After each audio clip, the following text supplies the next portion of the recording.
Bueno, buenas noches, buenas tardes a todos. Bienvenidos a la charla de William Herschel. Aquí tenemos a William Herschel, que bueno, pues creo yo, a opinión personal, que es el astrónomo profesional que más nos podemos sentir identificados por los que estamos en esta sala ahora mismo. Porque él empezó como un astrónomo amateur, era un astrónomo amateur, y que un evento casual cambió su vida y se pudo dedicar a la astronomía profesional, porque básicamente le daba dinero.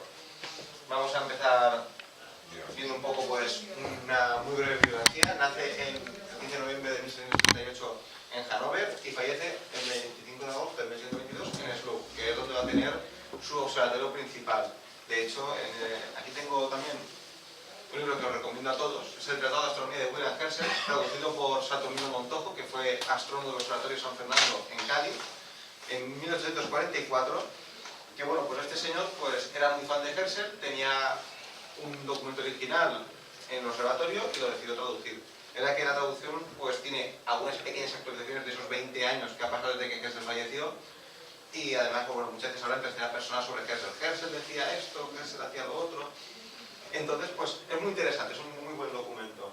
Es el último astrónomo moderno, el primer contemporáneo. Cuando hablamos de, en este aspecto, pues un astrónomo moderno me refiero pues, a Galileo, Messier, Le Monnier, astrónomos de esta época que empezaron con este tipo de investigaciones, y a partir de Herschel, pues básicamente a partir de 1922 ya podemos entrar en bueno, hay un periodo de unos 80 años prácticamente hasta Hubble, que no hay un salto de calidad otra vez. Pero a partir de aquí es cuando ya empieza esa visión de astronomía hacia lo profundo, a buscar más planetas, básicamente lo que es lo que conocemos hoy en día la astronomía. Empezó como militar, esto es un inicio un poco curioso. Aquí tenéis cómo pudo haber vestido Herschel como soldado en la batalla de Hastings en 1757, en el marco de la Guerra de los 7 años. Francia luchaba contra una coalición liderada por Gran Bretaña y algunas ciudades alemanas, entre ellas la de Hannover, que era prácticamente vasalla, no vasalla, sino unión dinástica por la Casa Real la actual Casa Windsor. Se llama Windsor porque se cambió el nombre después de la Primera Guerra Mundial para no parecer alemanes. Era la Casa de Hannover, que estaba unida a Gran Bretaña. Pues Herschel luchó del lado de Hannover, la batalla la ganaron los franceses, y Herschel tuvo una especie de trauma de guerra. No le gustó lo que vio y digamos que dejó de ser militar y pasó a ser músico. Esto es un error porque aquí quería haberos intentado traer, pero parece que no funciona. Es una de las sinfonías que hizo Herschel, que compuso cuando era director de orquesta en 1766, que era director de orquesta en Bath, en la ciudad de Bath, en Inglaterra, que es donde se traslada después de la guerra. Y digamos que él no era una persona que conociera gran cosa de la astronomía y tampoco se quería dedicarse a ella. Todo cambió cuando en 1973 se compró el libro La astronomía de Ferguson, que cambió su vida para siempre, porque a partir de ahí se enamoró de la astronomía y empezó a hacer sus primeros telescopios. Herschel, desconozco de dónde aprendió que tenemos un telescopio de Herschel del Observatorio Real de Madrid. Este fue hecho por él y es muy similar al con el que descubrió Urano. Con este telescopio observó la nebulosa de Orión en 1774, que fue uno de sus primeros inicios. Lo que sorprendía mucho a sus contemporáneos era la calidad de sus equipos, eran los mejores de su tiempo. Y nos topamos, un Herschel muy novato todavía descubrió Urano, aunque a mí me gustaría revisar este aspecto porque Herschel sí lo encuentra, pero Herschel no es quien lo corrobora como planeta. Herschel es un novato, es un astrónomo amateur, que apenas lleva años, digamos, dedicándose a observar, no lleva ni unos 7 años más o menos. Ya es un poco de tiempo, pero no es el Herschel que nosotros conocemos todavía. Lo que sucede, pues aquí tenemos el reporte, que lo tenemos aquí. Este es el reporte que hace Herschel. Este es de 26 de abril, pero es a 13 de marzo cuando se encuentra con él, entre las 10 y las 11 de la noche. Está examinando unas pequeñas estrellas a través de la estrella H que recibió visiblemente que aparentaba más grande que el resto. Un puntito muy chiquitín, pero más grande que los demás. En un principio lo cataloga como una estrella. Pasan los días y se da cuenta de que se mueve. Lo cataloga como un cometa. Ahí tenemos el documento. Es una versión adaptada al libro de un archivo británico que se dedica a publicar a nivel gratuito documentación histórica. Y bueno, van a tardar 2 años en corroborar que Urano es un planeta. Y de hecho no va a ser Herschel quien lo sugiera, va a ser un amigo suyo, que es Neville Maskelyne, que es también un gran astrónomo británico. Le dice esto a Herschel el 23 de abril, le dice esto. No sé cómo llamarlo, es igual de posible que sea un planeta regular moviéndose en una órbita casi circular alrededor del Sol, como un cometa moviéndose en una elipse muy excéntrica. Todavía no he visto ninguna cola. Claro, ya llevan muchos días y son un puntito. No ven una cola, que es lo que caracterizaría un cometa. Entonces, Maskelyne empieza a sospechar. Van pasando los años, pasan 2 años, lo van observando y sigue sin mostrar cola. Entonces llega Messier.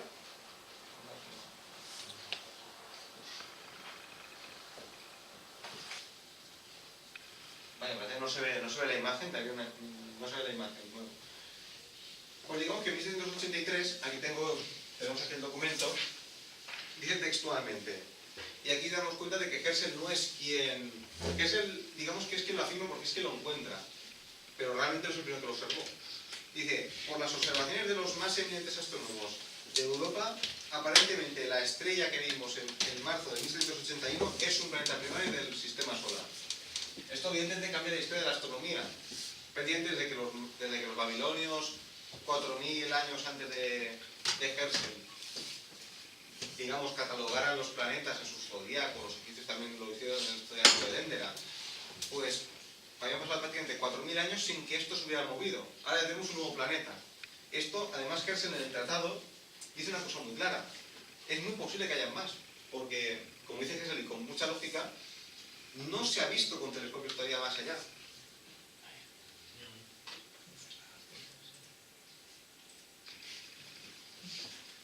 O sea, lo dice Herschel, no hemos visto con los telescopios, aún nos queda mucho por observar y es muy posible que nos encontremos con más. Esto abre, digamos, el libro para buscar a Neptuno. Neptuno es el resultado del descubrimiento de Urano, aunque aún tardará bastantes años. El problema es que aquí vemos como Herschel todavía era muy novato, porque estuvo a punto de cometer el mismo error que cometió Flamsteed a finales del 17, que lo vio y dijo, es una estrella. Le Monnier en 1750 y en 1769 también observó Urano y dijo que era otra estrella. Y Herschel estuvo a punto de cometer el mismo error, porque le llamó la estrella del rey Jorge. Estamos en plena guerra de independencia de Estados Unidos, Gran Bretaña perdió la guerra, y en plan consolación al rey, Herschel va y le dice, pues mira, has perdido un país, pero te regalo una estrella. Y resulta que es un planeta, y lo llamaron planeta del rey Jorge. De hecho, si vemos la documentación respecto a los descubrimientos de Titán y Oberón, que los descubrirá 6 o 7 años más tarde, pone observaciones en el planeta georgiano. Lo dice bien claro Herschel. Aquí ya en los tratados ya hablamos del planeta Herschel o de Urano. De hecho, ya a partir de 1820, el nombre más aplicado, incluso en Gran Bretaña, es el de Urano. Aquí tenemos unas características que nos dejó Herschel con algunas imprecisiones. Evidentemente no estamos con los equipos actuales. Lo que dice, todo lo que vemos es un disco pequeño, redondo y uniformemente iluminado, sin anillos, bandas ni manchas discernibles. Calcula que son 4 segundos de arco el tamaño, está en 3, algo, más o menos, o sea, es bastante preciso. Estipula que su diámetro es de 49.000 kilómetros, 30.000 millas aproximadamente, y 80 veces el volumen de la Tierra. O sea, tenemos una comparación con las características reales que tenemos hasta la fecha, pues en lo que se refiere a las millas, sí que es verdad que no se equivoca casi nada, porque son 1000 millas más. Y además ellos lo que hacían para calcular el tamaño más o menos era utilizando el paralaje, es decir, el movimiento aparente en el cielo y un poco la distancia en arco. No lo tengo muy claro todavía cómo lo hacían exactamente, pero era prácticamente a ojo. Entonces ya tiene mucho mérito que pues, hayan errores muy pequeños. El volumen es 63 veces y vemos es un error muy bajo. Y Herschel está usando un telescopio de 150 más o menos para observar, así que tiene mucho mérito. Esto lo veremos ahora más adelante. Bueno, en 1782 la vida de Herschel cambia, porque el rey Jorge lo premia pasando a ser astrónomo real de la corte, con su sueldo y por supuesto, claro, ya cobrando dinero de esto, se puede dejar la música y se dedica íntegramente a la astronomía. Y aquí es cuando Herschel, a partir de 1782, cuando Herschel realmente lo vemos tal y como lo conocemos hoy en día, como ese gran astrónomo. Tenemos aquí las observaciones que hizo en Venus. Hay un gran documento sobre Venus y en este se detectan 2 cosas. Los planetas no tienen luz propia, porque él lo que se da cuenta es que Mercurio y Venus textualmente dice él, hacen el camino por el cielo muy cerca del Sol. Y por eso podemos ver las fases lunares. O sea, él investigó sobre las fases lunares. Alejamiento del Sol aparente está a 47 grados. Dice que cuando hablamos de aparente es lo que vemos en la bóveda celeste. 47 grados, que pues está bastante preciso. Observó tránsitos. De hecho, aquí tenemos un documento muy curioso. En ocasiones raras se les ve pasar por el disco del Sol en forma de manchas negras redondas bien terminadas. Estos son tránsitos solares. Ha observado los tránsitos de Mercurio y Venus en ocasiones.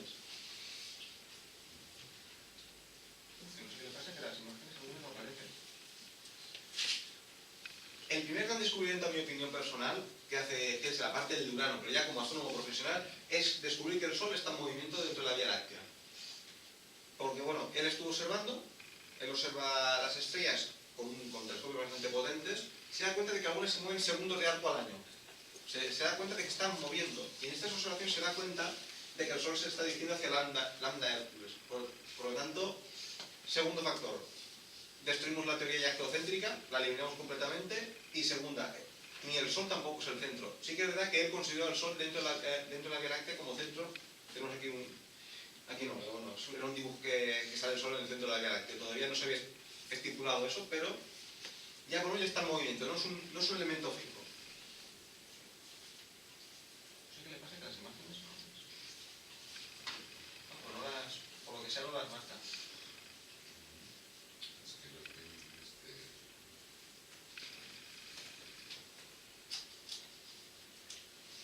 Bueno, pues ahora vamos a ver un poco las observaciones en espacio profundo de Herschel. Herschel destaca por eso, por ser un astrónomo muy prolífico. De hecho, si vemos algunos de sus catálogos, vemos claramente, incluso una cosa muy curiosa del catálogo de 2000 objetos que hizo Herschel, es que ponía los días en los que va observando lo que han encontrado, y hay días que hasta han encontrado 5 objetos. Dice 9 de diciembre y hay 5. El primero fue la NGC 1055, es el primer. Aquí tiene que estar la foto. Ahí tiene que estar la foto del NGC 1055. Está cerca de la. Se me equivoco, está en Cetus. No, está en donde estaba. No sale. Y bueno, pues en 1782 sucede una cosa muy curiosa, que le regalan un catálogo de Messier. Messier ya había empezado a catalogar. Y bueno, en 1782 ya estaba prácticamente terminado, con 103 objetos, para, digamos, no tropezar con cometas. Herschel alabó ese trabajo, considera que era un muy buen trabajo, pero distinto a lo que él quería hacer. Él quería localizar todo lo que pudiera. No sé si yo le estaré de acuerdo, no sé si sigue en la web de ABA la frase de Dobson, le digo, no creo que haya nadie que haya observado más que Herschel. No sé si está en la... No sé si sigue, me acuerdo que hace un tiempo estaba la frase esa, pues esa frase describe lo que hizo Herschel. Se puso a observar, pero sin parar, a un ritmo trepidante. En escasos 7 años ya tiene 2000 objetos catalogados. Tiene 2000 objetos catalogados entre estrellas, nebulosas, incluyendo galaxias que las consideramos nebulosas todavía. Tenemos estrellas dobles, estrellas variables. Incluido un pequeño aporte de colores de estrellas. Cometas. ¿Con un 150? Sí, bueno, luego iremos hablando de los que va construyendo. Luego tendrá un telescopio de 40 centímetros de grosor, que será el que más use. Y luego tenemos el gran telescopio de Herschel, que es el de lo real, que bueno, si las imágenes aparecen, pues lo podremos ver. Si no, luego pues con el móvil os lo enseño. ¿Te puedes conectar a internet? Sí, luego lo buscamos, porque merece la pena verlo eso. Si no, lo tengo aquí en el... Ahora lo pondré. Pero bueno, Herschel, al descubrir el catálogo de Messier, se interesa por catalogar él también. Y entonces él empieza a catalogar. También se aprende las leyes de Kepler y las leyes de Newton, que son muy importantes para poder investigar. Y a finales del siglo XIX, el catálogo de Herschel ya tenía 2000 objetos, incluyendo estrellas binarias, variables, grupos estelares, nebulosas y galaxias. Las galaxias las pongo, pero recordemos que en esta época el término galaxia no existía. Las medimos en el grupo de nebulosas. Y es el catálogo más grande de su época y solo ha sido superado hasta la fecha, salvo que haya alguno que no haya contado, por el New General Catalog y el IPE, que es un suplemento del New General Catalog. pero en New General recopila el catálogo de Herschel. Herschel es, por decirlo de alguna manera, el hombre que más objetos ha descubierto y que más ha aportado. Y además el New General Catalog también lo recibirá grandes aportaciones de su hijo, de John Herschel, que también hay que, y también de su hermana, de Caroline, que también hay que recordarla como una de las personas más célebres de esta ciencia. Tenemos un análisis de estrellas binarias. Se descubren algunos sistemas, no se descubren muchos, o por lo menos no habla de muchos, habla de muy concretos, sobre todo de Castor, que analiza el tiempo de revolución. Incluso se hace un estudio de cuánto tiempo aproximadamente podía tardar en dar una vuelta el sistema binario. O sea, ya incluso empieza a hacer estas cosas, ya cosas muy avanzadas. El término lo acuña John Goddard. Es verdad que Herschel es quien realmente lo afirma, pero Goddard es el primero que, en 1783, estos años son muy de gran trabajo en el mundo de la astronomía en Inglaterra, es el primero que habla de estrellas binarias, es el primero que aplica el término. Ya se han descubierto algunas, pero nadie se había atrevido a decir que existiera. De hecho, cuando hablemos de cúmulos estelares, en los cúmulos abiertos dice que son apariciones casuales de estrellas juntas, que son como colmenas juntitas, pero que son casuales, a diferencia de los globulares que consideran que tienen sus propias leyes y van juntos independientemente incluso de la galaxia. O sea, ya vemos incluso el término moderno de cúmulo globular. Aquí tenemos una imagen de... Aquí tiene que aparecer una imagen, luego lo voy a enseñar porque está en el tratado todo. Es una foto de una lista de variables, bueno, de binarias, aquí tenemos las variables, luego lo veremos porque la imagen aparece. También tenemos dos hallazgos en el sistema solar muy importantes, el de las lunas Encelado y Mimas, con el gran telescopio de Herschel. El gran telescopio de Herschel es un telescopio muy potente y de gran calidad, pero tenía dos problemas. Uno, al ser muy grande y al poner mucha potencia, evidentemente, como saben muy bien, cuando ponen muchos aumentos el cielo se mueve muy deprisa, y el problema que tiene con eso es que es un telescopio muy difícil de mover. Entonces, tiene muy poco tiempo para poder observar. Es un telescopio, es que es gigantesco, es un telescopio que prácticamente para moverlo tienes que usar cadenas, cuerdas, tienes que subir escaleras, tienes que levantar incluso una plataforma para observar. Es muy difícil ponerlo en marcha, aunque daba mucha calidad cuando se ponía. Y luego tenemos Titania y Oberon en Urano, que también se van a descubrir en 1787. De hecho, aquí tenéis una imagen de Titania y Oberon junto a Urano. Estudio de cielo profundo, pues tenemos los cúmulos estelares, tenemos los diferenciamos en abiertos y globulares. A veces se atribuye a colmenas de estrellas de forma casual, o sea, aún no conocen nacimiento de estrellas, simplemente dicen que son estrellas que están ahí puestas por casualidad. Habla de las Pléyades, que son en 7, luego dice con el telescopio B57, y luego tenemos los globulares, que son grupos independientes por sus leyes propias, o sea, dice que van por su cuenta y que están amontonados.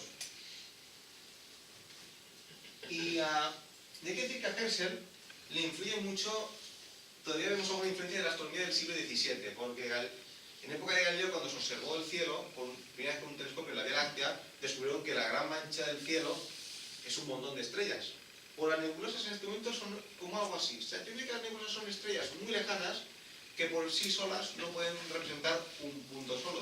Y es una acumulación de ellas, las nebulosas. Todavía, claro, no sabían el nacimiento de las estrellas cómo se producía.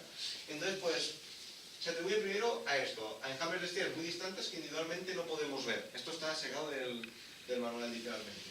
Las estrellas nebulosas son, pues, nebulosas como Orión, que tienen un punto con estrellas visibles claramente, muy brillantes, y que dicen que son las que iluminan un poco la nebulosa.